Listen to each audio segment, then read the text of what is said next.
સુરતમાં સ્ટેટ જીએસટીના દરોડામાં મોટી કરચોરી સામે આવી છે। સ્ટેટ જીએસટીએ રાજ્યમાં જ્યુસ, આઈસ્ક્રીમ, ભજીયા, પિઝાના 9 વેપારીઓના 45 થી વધુ ઠેકાણા પર દરોડા પાડ્યા, જેમાં 40 કરોડના રોકડ વ્યવહાર મળી આવ્યા છે।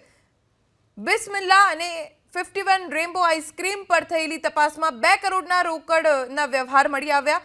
બિસ્મિલ્લા અને ત્યાંની તપાસમાં 29 ફ્રેન્ચાઇઝીના કરાર પણ ન થયા હોવાનું સામે આવ્યું।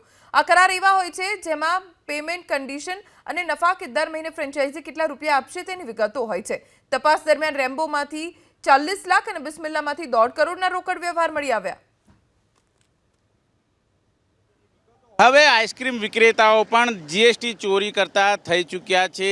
એવી જે ઘટના બની છે સુરતમાં। તસવીરો તમે જોઈ શકો છો। સુરતના અઠવાલાઇન્સ વિસ્તારમાં આવેલ 51 રેમ્બો આઈસ્ક્રીમ છે, ત્યાં દરોડા પાડવામાં આવ્યા હતા અને દરોડાની કાર્યવાહી અંતર્ગત જે પ્રમાણે અત્યારે હાલ બિસ્મિલ્લા અને 51 રેમ્બોમાંથી 2 કરોડની માતબર રકમની કર ચોરી છે એ સામે આવી છે। સુરત શહેરના આઈસ્ક્રીમ વિક્રેતાઓને ત્યાં જીએસટી દ્વારા દરોડા પાડવામાં આવ્યા હતા, ત્યારે રાજ્યભરમાં જ્યુસ, આઈસ્ક્રીમ, ભજીયા, પિઝા સહિત 9 વેપારીઓના ત્યાં 45 જેટલા ઠેકાણા ઉપર દરોડા પાડાયા હતા, જેમાં કુલ 40 કરોડની રોકડ વ્યવહાર છે એ મળી આવ્યો છે। સુરતના બિસ્મિલ્લા અને 51 રેમ્બો આઈસ્ક્રીમ પર થયેલી તપાસમાં 2 કરોડ રૂપિયાના વ્યવહાર છે મળી આવ્યા છે, ત્યારે આ આઈસ્ક્રીમ વિક્રેતાઓ છે જીએસટી ચોરી કરતા હોવાનું સામે આવ્યું છે।